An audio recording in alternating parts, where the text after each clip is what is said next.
ग्राम पंचायतों में निर्माण कार्यों को 15 लाख रुपए से बढ़ाकर 25 लाख रुपए तक के कर दिया गया है। मतलब ग्राम पंचायत स्तर पर अब जो कार्य हो सकेंगे वो 25 लाख रुपए तक के हो सकेंगे। लेकिन इसमें भी ग्रामीण सेवा यांत्रिकी और जिला पंचायत से सिटिंग करके कुछ ठेकेदार 25 लाख रुपए के नीचे के भी कार्यों को ग्राम पंचायत स्तर पर ना कराकर खुद ही करते हैं, और अधिकतर उन ग्राम पंचायतों में होता है जहां कमजोर किस्म के सरपंच और सचिव होते हैं। रुपए के ऊपर के कार्य तो आरएसएस करता है, कम के कार्य भी ये ठेकेदार करवा लेते हैं। आइए सुनते हैं इस मामले में शिवानंद द्विवेदी ने क्या कहा। देखिए, पंचायत एवं ग्रामीण विकास विभाग के 2 सर्कुलर जारी हुए थे जो वर्तमान सरकार ने जारी किए थे। एक तो सर्कुलर क्रमांक है 485, आदेश क्रमांक दिनांक 20 जनवरी 2023, और दूसरा है 6579 समथिंग करके है जो 1 अक्टूबर 2024 का सर्कुलर है। ये दोनों सर्कुलर पंचायत एवं ग्रामीण विकास विभाग पीआरडी के द्वारा ये जारी किए गए हैं, भोपाल मध्य प्रदेश शासन के द्वारा।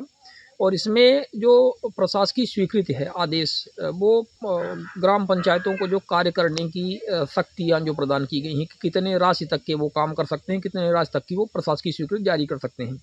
उसमें 25 लाख तक के कार्यों की स्वीकृति जारी करने की उनके पास शक्तियाँ दे दी गई हैं।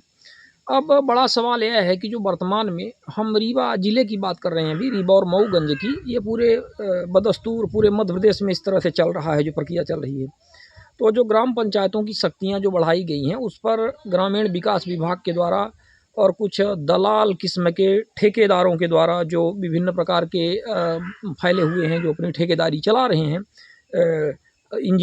कार्यपालन यंत्रियों, अधीक्षण यंत्रियों या बड़े इस तरह से अधिकारियों से मिल करके जो दलाली करते हैं, उनके द्वारा ये जो सरपंचों की या निर्माण एजेंसी जिसे कहते हैं सरपंच सचिव, उनकी 25 लाख तक की जो प्रशासकीय स्वीकृति की जो क्षमता है, जो उनकी सीमा है, उसका हनन किया जा रहा है।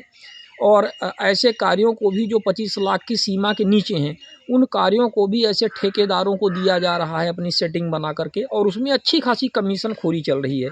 रीवा जिले की बात करें और मऊगंज की, तो संभाग क्रमांक 1 जो ग्रामीण यांत्रिकी सेवा है, संभाग क्रमांक 2 जो ग्रामीण यांत्रिकी सेवा है, इसके जो मुख्य कार्यपालन अधिकारी हैं, क्रमांक 1 में टीपी गुरदवान तीरथ प्रसाद गुरदवान और क्रमांक 2 में एसबी रावत करके हैं।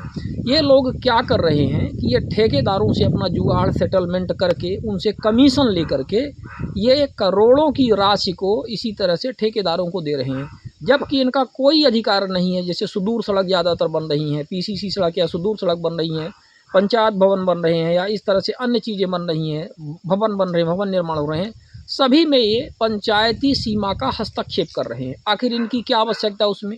भाई 25 लाख के ऊपर के काम है तो आप तो स्वाभाविक तौर पर विभागीय ग्रामीण यांत्रिकी सेवा के कार्य हैं, उसमें आप अपना गुणा भाग करिए, उसमें आप जो भी है उसमें गुणा भाग मत करिए। मतलब ये है कि वो भी नियमानुसार करिए, निविदा जारी करके जिसका हो तो उसको दीजिए। लेकिन ऑनलाइन निविदा जारी नहीं की जाती है, ऑफलाइन टेबल के नीचे निविदा जारी करके बहुत सारे इस तरह से निविदा कोटेशन के मामले हैं जो शिकायत भी है, इसकी जांच चल रही है।